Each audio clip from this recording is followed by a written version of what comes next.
పల్నాడు జిల్లా తురిమెళ్ల గ్రామంలో ఉద్రిక్తత పరిస్థితి నెలకొన్నది. అధికార పార్టీ నాయకులు విధ్వంసం సృష్టించారు. టీడీపీ నాయకులు కార్యకర్తలను లక్ష్యంగా చేసుకుని వారిపై కర్రలు రాళ్లతో దాడికి పాల్పడ్డారు. టీడీపీ కార్యకర్త గొల్లపూడి శ్రీనివాసరావును వైసీపీ శ్రేణులు ఆటోతో గుద్దించి కర్రలు రాళ్లతో దాడికి పాల్పడ్డారు. శ్రీనివాసరావు 2 కాళ్లను వైసీపీ వర్గీయులు విరక్కొట్టారు. దీంతో శ్రీనివాసరావును నరసరావుపేట ఆసుపత్రికి తరలించారు. నరసరావుపేటపట్నంలో రొంపిచెర్ల మండలం తురిమెళ్ల గ్రామంలో చాలా దారుణం జరిగింది. వైసీపీ కార్యకర్తలు తెలుగుదేశం పార్టీ సానుభూతి పరుడు మీద గోళ్లపూడి శ్రీనివాసరావు మీద మరి కర్రలతోటి రాడ్లతోటి దాడి చేసి మరి 2 కాళ్ళు విరగొట్టడం జరిగింది. ఇది చాలా దుర్మార్గమైన చర్య.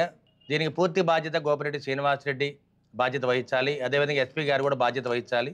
ఎందుకంటే ఎస్సీ కుటుంబం నుంచి రోజు పనికి వెళ్ళి కూలీనాలు చేసుకుని గోళ్లపూడి శ్రీనివాసరావుని ఈ విధంగా దారుణంగా మరి హత్యా ప్రయత్నం చేయడం అనేది చాలా దారుణం. ఇది పూర్తిగా గోపిరెడ్డి శ్రీనివాసరెడ్డి కనుసన్నల్లోనే మరి అక్కడ వ్యక్తులు తురిమెళ్ల గ్రామంలో ఉన్న ఎస్సీ వ్యక్తులు 5 కలిసి ఇతని మీద దాడి చేయడం జరిగింది. ఎస్పీ గారిని ఇంతకుముందు కూడా చెప్పడం జరిగింది. తురిమెళ్ల గ్రామం కానీ అలవాల గ్రామం అన్రెస్ట్ విలేజెస్ కాబట్టి వాటి మీద దృష్టి పెట్టమని ఆయన ఎన్నోసార్లు కోరడం జరిగింది. ఎస్పీ గారు దీన్ని పెడచెవిన పెట్టారు. ఇవాళ మేము ఒకటే కోరుతున్నాము, ఈ దాడి కారణం గోపిరెడ్డి శ్రీనివాసరెడ్డి గారు. అదేవిధంగా ఎస్పీ గారిని కూడా దీని మీద సత్వర న్యాయ విచారణ చేయమని కోరుతూ ఉన్నాం.